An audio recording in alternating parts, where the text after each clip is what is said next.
दिव्य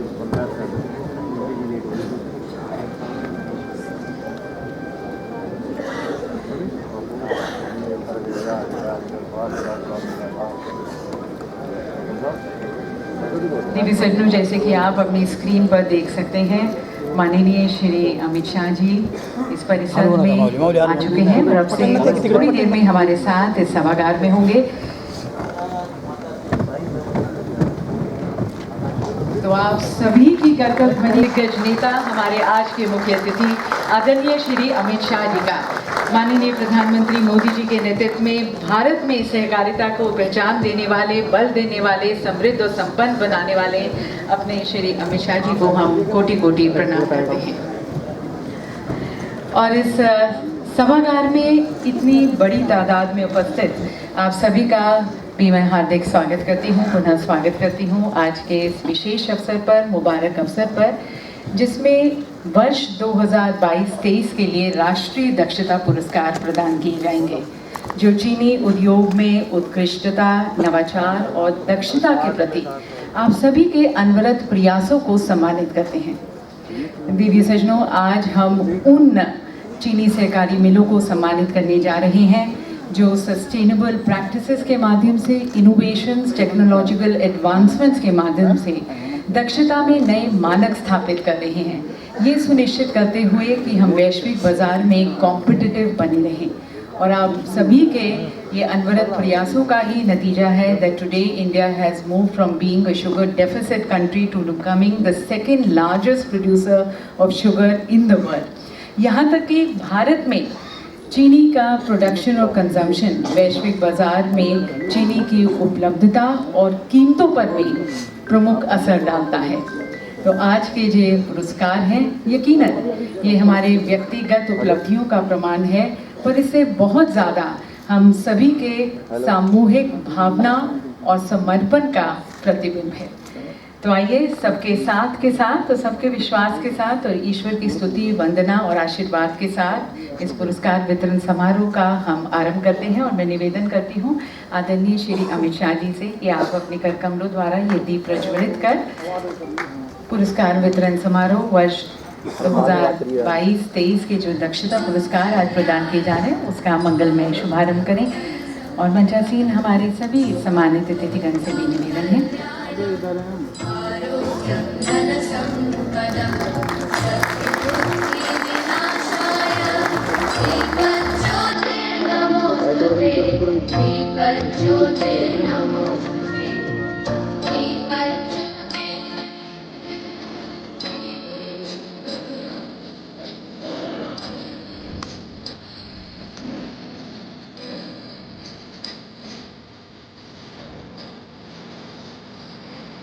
इस दीप की बढ़ती हुई लौ की तरह हम अपने प्रयासों के माध्यम से, अथक प्रयासों के माध्यम से इस क्षेत्र को और ऊंचाइयों पर लेके जाए, इस प्रार्थना के साथ और इस ईश्वर की स्तुति और वंदना और आशीर्वाद के साथ हमारे इस पुरस्कार वितरण समारोह का मंगलमय शुभारंभ। और अब आभार सहित मंचासीन हमारे सभी सम्मानित अतिथिगण का स्वागत करते हैं, धन्यवाद करते हैं। उनकी सोच, उनकी मंशा, उनकी नीतियाँ, उनका समर्थन जो हमारा हौसला अफजाई करते आए हैं, हमारा मार्गदर्शन करते आए हैं, इसके लिए मैं निवेदन करती हूँ आज के कार्यक्रम के मेज़बान NFCSF के अध्यक्ष श्री हर्षवर्धन पाटिल जी से, और उन्हें मैं आमंत्रित करती हूँ कि स्वागत।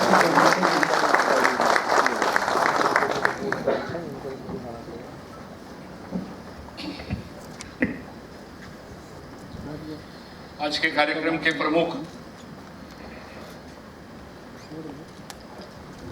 अतिथि भारत सरकार के गृह मंत्री तथा हमारे सभी सहकारी क्षेत्र के सहकारिता मंत्री और ग्रुप ऑफ मिनिस्टर्स के चेयरपर्सन और हमारे लाडले नेता आदरणीय अमित शाह जी, या हमारे सहकारिता राज्य मंत्री आदरणीय कृष्णपाल जी, उत्तर प्रदेश के गन्ना विकास मंत्री आदरणीय चौधरी लक्ष्मण नारायण जी, हमारे इस्मा के चेयरमैन हमारे मित्र प्रभाकर राव जी, मंच पर हमारे गुजरात के पूर्व सहकारिता मंत्री ईश्वर भाई पटेल जी, और पूरे देश में से हमारे गन्ना क्षेत्र में काम करने वाले सभी हमारे चेयरमैन, सभी डायरेक्टर्स, सब ऑफिसर्स और हमारे पत्रकार मित्र, मैं सबसे पहले आदरणीय अमित शाह साहब का बड़े दिल से स्वागत करना चाहता हूं कि आपने ये फेडरेशन के इतिहास में पहली बार सर देश के गृह मंत्री हमारी शुगर फैक्ट्री के अवार्ड देने के लिए आप आए, इसलिए आपका दिल से हम स्वागत करना चाहते हैं।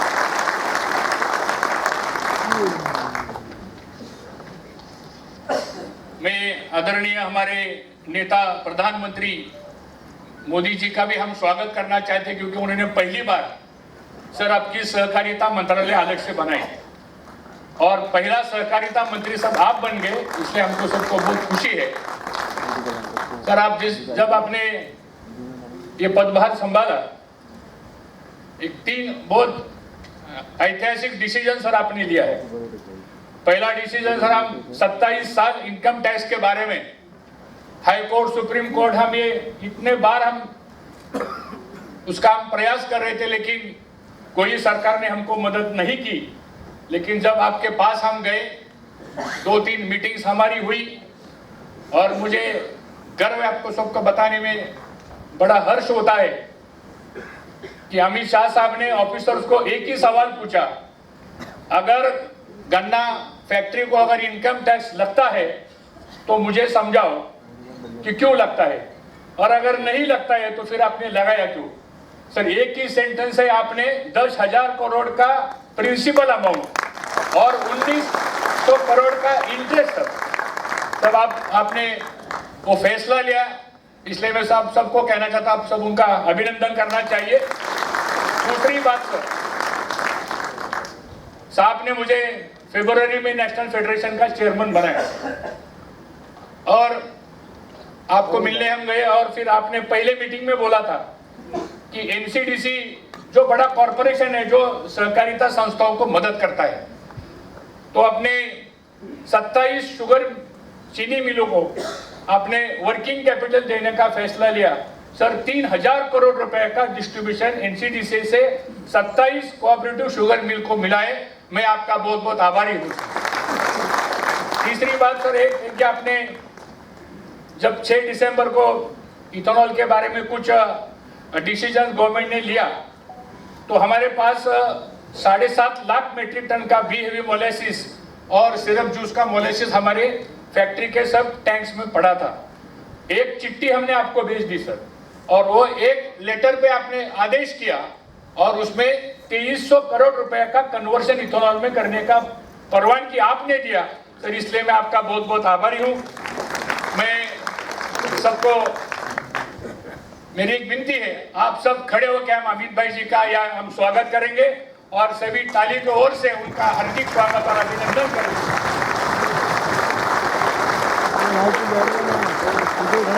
स्वागत करने के लिए मैं आमंत्रित करती हूँ हमारे प्रबंध निदेशक NFCSF श्री प्रकाश नायक नावड़ी जी से कि आप नामों की घोषणा करें।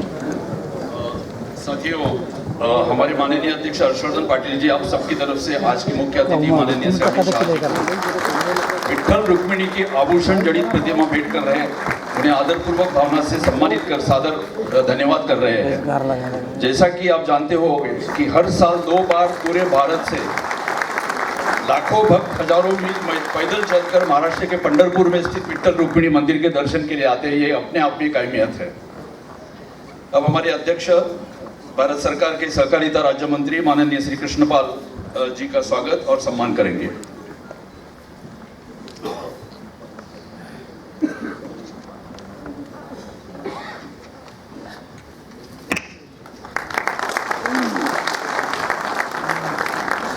अब मैं हमारे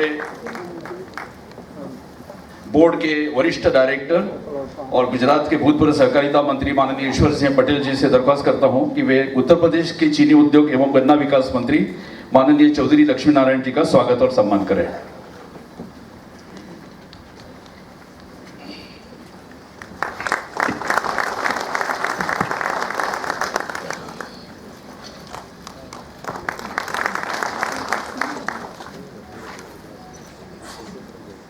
सर, आपकी राजनीति जब शुरू हुई, आप एक शुगर फैक्ट्री के मेंबर थे, उसके बाद फिर फैक्ट्री के चेयरमैन थे, फिर गुजरात में state cooperative bank, DCC bank. तो सहकारिता में आपको हर चीज की पूरी जानकारी है, तो ज़्यादा बोलने की जरूरत नहीं है, बिकॉज आप हमेशा इस सहकारिता बढ़ाने का काम पिछले 5 सालों में अपने, जब आप सब आने से पहले आपका एक प्रेजेंटेशन सर आपने डिपार्टमेंट का देखा, तो 56 के नए फॉर्मूलाज इस कोऑपरेटिव डिपार्टमेंट ने आपने बनाए हैं और इसका पूरी देश में स्वागत हो रहा है। सहकार से समृद्धि, ये जो आपका जो मंत्र है वो लेके सर हम सब काम इकट्ठा काम कर रहे हैं। मुझे आपको बताने में खुशी आती है सर, आप जब आए तो हमने बाहर एक हार्वेस्टर रखा है, केन हार्वेस्टर सर। एक केन हार्वेस्टर सर, ये अभी शुगर फैक्ट्री के सामने बड़ी चुनौती है कि अगर हमको केन क्रशिंग करना है तो हार्वेस्टर की आवश्यकता है।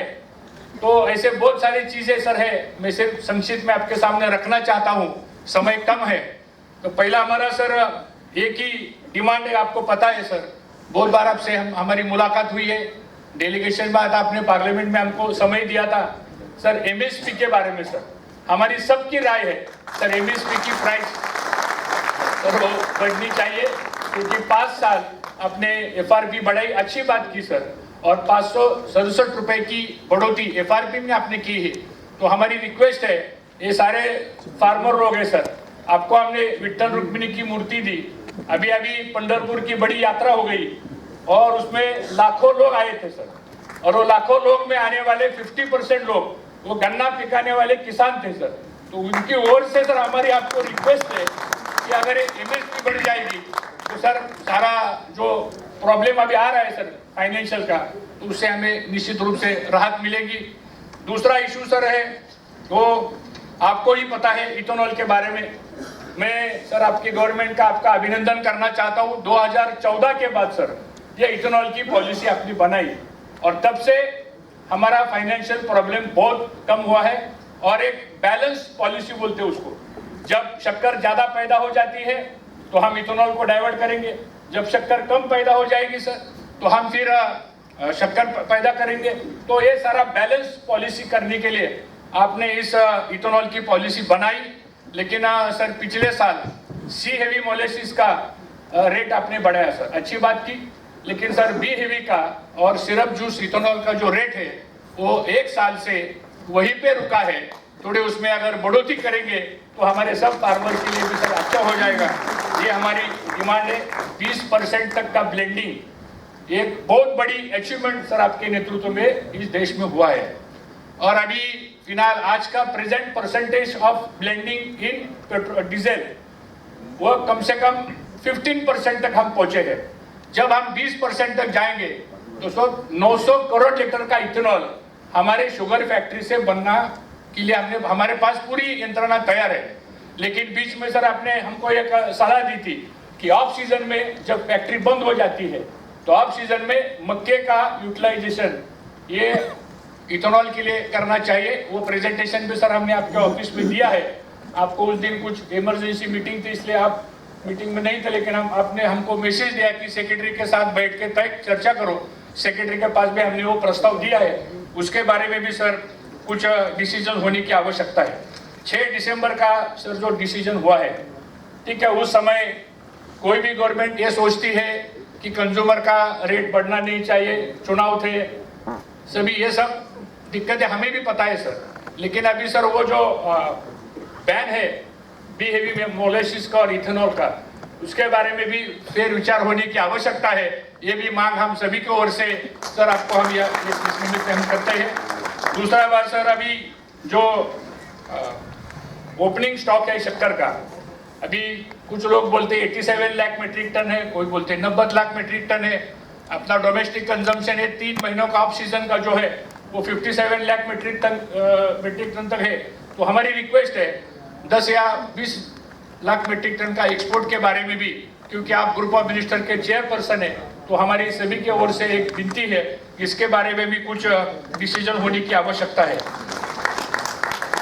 सर अभी एनसीडीसी में सर आपने मुझे डायरेक्टर बनाया और एनसीडीसी में आपने जो सुझाव दिए थे तो हमारी पहली मीटिंग में हमने एक तय किया है कि अभी आने वाले 2 साल में 10,000 हार्वेस्टर सर जो कोऑपरेटिव शुगर फैक्ट्रीज है 10% उनका कंट्रीब्यूशन रहेगा, 90% एनसीडीसी की ओर से हम उनको लोन देंगे और उसका रिपेमेंट जो कार्य उसका 2 साल का मोरेटोरियम रहेगा, 6 साल का रिपेमेंट रहेगा। तो उससे ये केन हार्वेस्टिंग का जो प्रॉब्लम है और उसके बारे में जो रेट बढ़ता जा रहा है उसका कोई ना कोई हमको इसका फायदा हो सकता है। तो ये भी हमारा एक डिमांड है और वो भी आपके नेतृत्व में हम निश्चित रूप से पूरा करेंगे। सर आखिरी 2 ही बात मैं कहना चाहता हूँ सर, जब आप मैं चेयरमैन बना तो आपने मुझे बोला कि हर्षवर्धन इसका एक रोड मैप बनाओ शुगर इंडस्ट्री का, और सही बोला सर आपने। होता है क्या सर, एक अगर रोड मैप नहीं है शुगर इंडस्ट्री का तो फिर हर समय शुगर फैक्ट्री और फार्मर को ही मुसीबत खड़ी हो जाती है। तो अभी हमने सर एक 10 साल का एक रोड मैप बनाया है, taking into consideration of all the sugar industry में जो जो काम लोग करते हैं, चाहे नेशनल फेडरेशन हो, चाहे इस्मा हो, चाहे आहिस्ता हो, चाहे चीनी मिलने वाले हो, सबको साथ लेकर सर हमने एक ड्राफ्ट बनाया है और वो 5 सितंबर तक ड्राफ्ट पूरा हो जाएगा। उसके बाद सर आप हमें समय दीजिए, एक आधा घंटे का समय हम आपको मांगते हैं और उस पर हम प्रेजेंटेशन देंगे और वो आपका आदरणीय मोदी जी का जो 100 दिन का जो प्रोग्राम है उसमें अगर शुगर इंडस्ट्री का चैप्टर डालेंगे तो मुझे ऐसा लगता है कि आने वाले 5 साल में ये रोड मैप अगर हम कंप्लीट करेंगे तो इसमें एक अच्छी तरह से स्टेबल पॉलिसी ये शुगर इंडस्ट्री के बारे में सर हो सकती है।